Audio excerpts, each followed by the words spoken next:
I was raised by my mother. I have a brother older and a sister younger. My mother was extremely poor. We grew up in a very poor neighborhood, horrible neighborhood.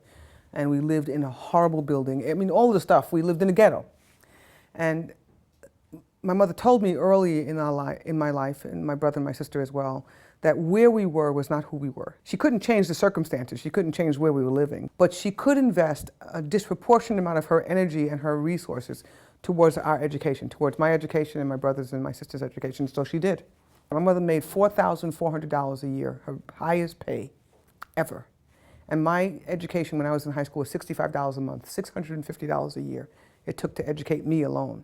And so if you multiply that by 3, my mother, half of her salary was, forget about rent and forget about food, it was all on our education. And at that time, this is in the early 70s, late 60s, it's amazing how much that ages me. You could do 3 things if you were a woman. Or there were 3 things that were really sold to you to do. One, especially if you go to a Catholic school. One was to be a nurse. The second was to be a teacher. And the third was to be a nun. Neither of these 3 things actually fit my personality at all.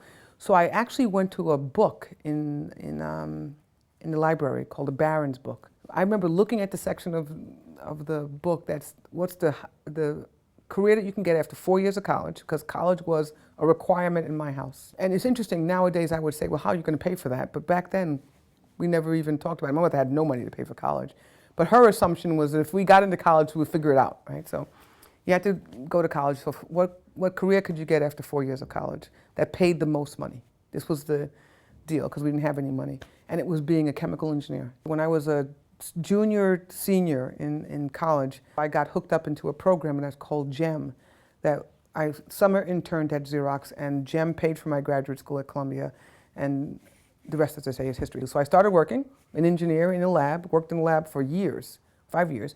I remember I would walk into the door, walk down this long hall in the research building in upstate New York, and I would go into the lab, and I had a technician who worked for me. His name was Dick Shell. He was great guy. And I was the engineer and he was the tech. We would design experiments and run them. And I would leave and go home, walk down the long hall and then get in my car and drive home. And one day I was walking in after about 2 or 3 years, and a guy stopped me in the hall and said, you know, you've been here for a long time. Don't you think you'd be interested in understanding what we really do as a company? It was a guy who was working in HR at the time. And I said, yeah, I think I know what we do. You know, we do experiments. And he said, no, there's like customers and businesses and pricing, and there's a whole bunch of people all over the United States, all over the world who work for this company, and basically you know one. His name is Dick Shell, so it's probably important that you expand. Paul Allaire, who was the chairman and CEO at the time, called me into his office, and I had an inkling that he wanted me to be his executive assistant. But I was done with this. I had figured I did that job, and now I had to get back to my real work, which was running an engineering team or doing some business thing or something or the other. I would have never thought that this would be useful at all, as useful as it was, or as pivotal and impactful as it was. It taught me that there was a lot more to business than just engineering or even pricing and forecasting, right? There was all this political stuff that CEOs or business leaders are involved in. That the level of stress is a lot different than I thought, significantly higher.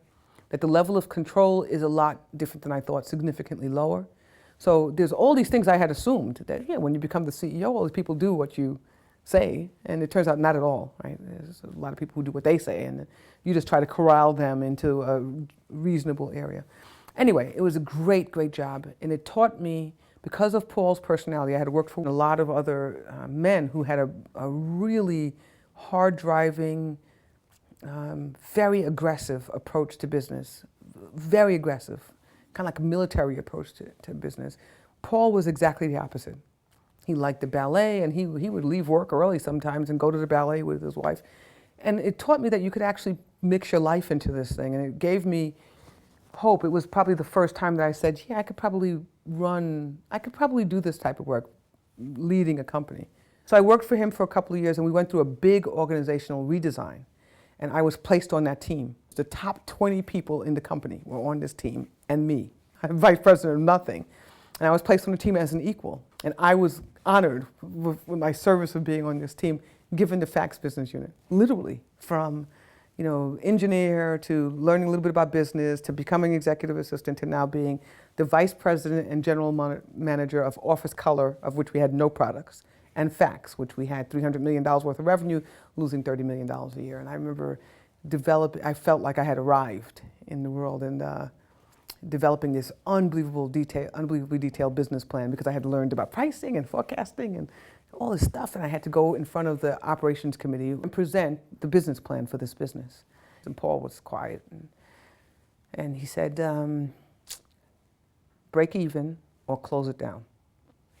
And Ann called right after she became the CEO and said, here's your mission if you choose to take it, here's your mission. We need to save a couple of $1 billion in your portion of the business. It was a great way for me to learn the next step of my development, which was how do you integrate more than one thing? How do you integrate the near term and the long term? And how do you keep superiors informed about really important things that they wouldn't know how to ask you about? They don't know, what to ask you. You're going to outsource manufacturing. They don't know the questions to ask. But they need to know the key points, the key risk areas.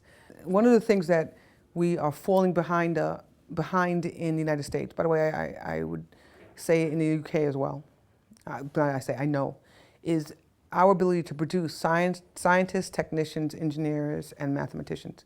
These people solve problems, they create wealth, they make business. We are moving away from, we years ago started moving away from this as a laudable, proud area. I became an engineer by accident. Why isn't there a way why don't we prime kids to be ready for this earlier? And I spent a lot of time on that with the president, and it's a critical issue, a critical area.